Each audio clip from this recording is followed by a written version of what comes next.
انمول خزانہ۔ انٹرویو کے لیے آنے والے جینس اور ٹی شرٹ میں ملبوس نوجوان۔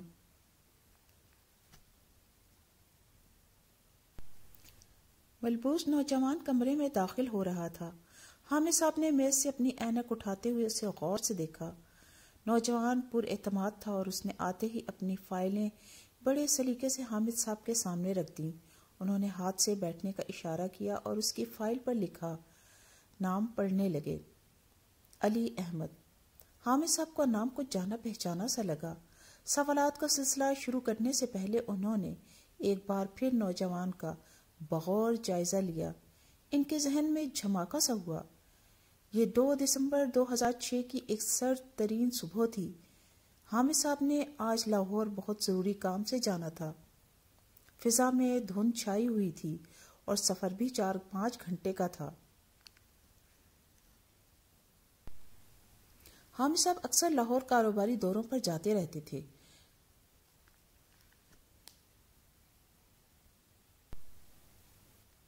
لیکن آج نہ جانے کیوں ان کا دل بے چین سا تھا۔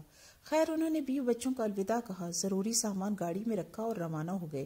یہ ایک سنسان سی سڑک تھی، اکا دکا ٹریفک آ جا رہی تھی۔ حامد صاحب آدھے سے زیادہ سفر طے کر چکے تھے۔ لاہور اب قریب ہی تھا۔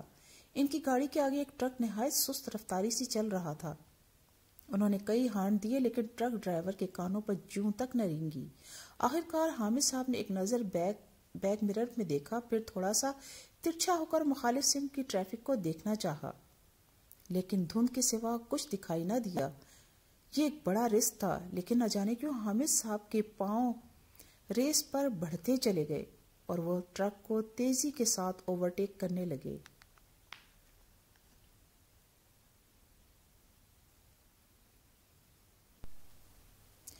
یہی ان کی غلطی تھی، کیونکہ مخالف سمت سے آنے والی تیز رفتار کار ایک دھماکے سے ان کی گاڑی کے ساتھ ٹکرا گئی۔ انہیں ایسا لگا کہ جیسے بے شمار کانچ کے ننھے ٹکڑے ان کے جسم میں پیوست ہو گئے ہیں۔ بند ہوتی آنکھوں کے ساتھ انہوں نے ایک نوجوان کو اپنی طرف آتے دیکھا، پھر انہیں کوئی ہوش نہ رہا۔ ڈاکٹر کا کہنا تھا بس تھوڑی دیر تک انہیں ہوش آ جائے گا، آپ لوگ فکر نہ کیجیے۔ علی احمد نے حامد صاحب کے دونوں بیٹوں کو تسلی دی۔ یہ لاہور کا ایک بڑا اور مشہور پرائیویٹ ہسپتال تھا۔ بھائی جان ہم آپ کے بہت ہی احسان مند۔ حامد صاحب کے بیٹے جاوید نے کچھ کہنے کی کوشش کی، لیکن علی نے اس کی بات کاٹ دی اور مسکراتے ہوئے بولا، یہ میرا فرض تھا۔ آپ کے والد اتنی زخمی حالت میں تھے، بس یہ تو اللہ تعالیٰ ہی نے مدد کرنے کا خیال دل میں ڈالا، اس میں میرا تو کوئی کمال نہیں۔ آپ لوگ یہیں ٹھہریے، میں آپ لوگوں کے لیے چائے لے کر آتا ہوں۔ حامد صاحب اب ہوش میں آ چکے تھے اور کمزور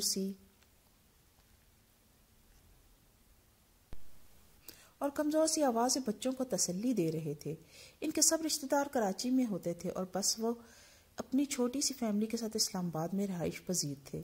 دونوں بیٹے کم عمر تھے جب ہی بہت پریشان اور بوکھلائے ہوئے تھے۔ دریں اثنا علی احمد چائے لے کر اندر داخل ہوا۔ ابو جان یہ وہی اچھے بھائی ہیں جنہوں نے آپ کو ٹیکسی میں ڈالا اور یہاں تک لائے۔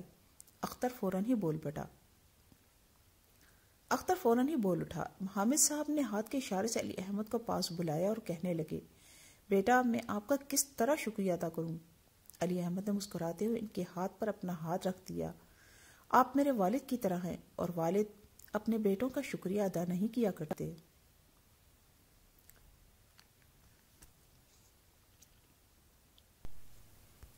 لیکن بھائی جان آپ اسلام آباد کیوں جا رہے تھے؟ آپ کی فیملی ہوتی ہے وہاں؟ باتونی اختر میاں اتنی دیر سے نہ جانے کیسے خاموش رہ گئے تھے۔ آخر وہ بول ہی اٹھے، ہاں میں کچھ ضروری کام سے جا رہا تھا۔ پھر وہ حامد صاحب کی طرف رخ کرتے ہوئے بولا، اب مجھے اجازت دیجیے، کافی دیر ہو چکی ہے، میری امی جان پریشان ہو جاتی ہیں۔ اور وہ جلدی سے سب سے ہاتھ ملا کر کمرے سے نکل گیا۔ بعد میں انہیں ریسیپشن سے بتایا گیا کہ آپ کے کافی اخراجات تو علی احمد ادا کر چکے ہیں۔ حامد صاحب اس اجنبی نوجوان کے بے حد مشکور ہو چکے تھے۔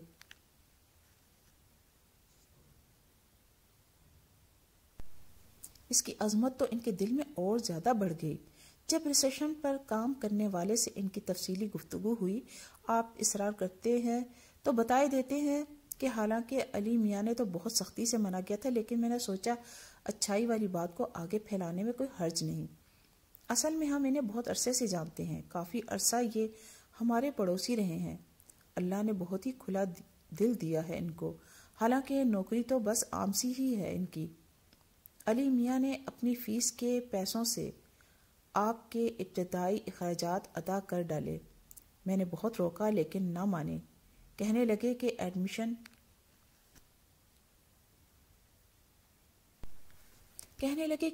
تو اگلے سال ہو جائے گا، لیکن خدمت کی تو کوئی قضا نہیں۔ آپ کے بیوی بچے تو ابھی راستے میں تھے۔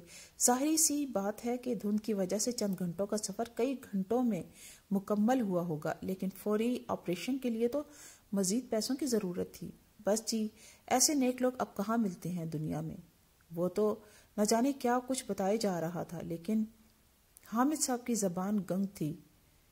خود غرضی اور منافقت کے اس جہان میں اتنا مخلص انسان بھی کوئی ہو سکتا ہے بھلا؟ علی عباس غریب تھا، لیکن ان کے نزدیک ساری دنیا کے امیر لوگ اکٹھے ہو جاتے تو علی احمد ان سب سے زیادہ امیر شخص تھا۔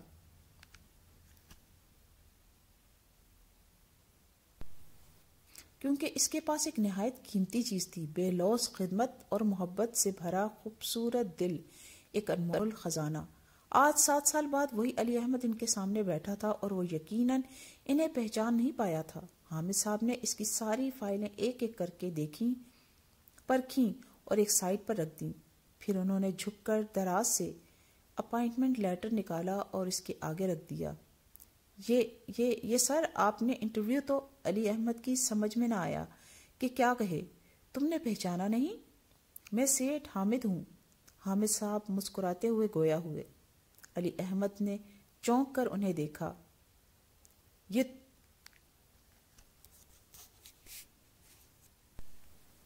یہ تمہارے اس دن کے خلوص کا بدلہ نہیں ہے اور نہ ہی میں دینے کی استطاعت رکھتا ہوں۔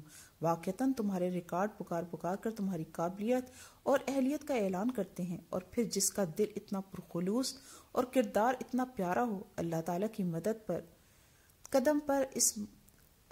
مدد اور ہر قدم پر اس ساتھ شامل حال ہو جاتی ہے۔ نئی جاب کی مبارکباد۔ یہ کہہ کر حامد صاحب اٹھے اور بازو پھیلا دیے۔ علی احمد جھلملاتی آنکھوں کے ساتھ ان کے گلے لگ گیا۔ واقعی خلوص اور بے غرض خدمت زندگی کے ہر موڑ پر کامیابی کا دوسرا نام ہی تو ہے۔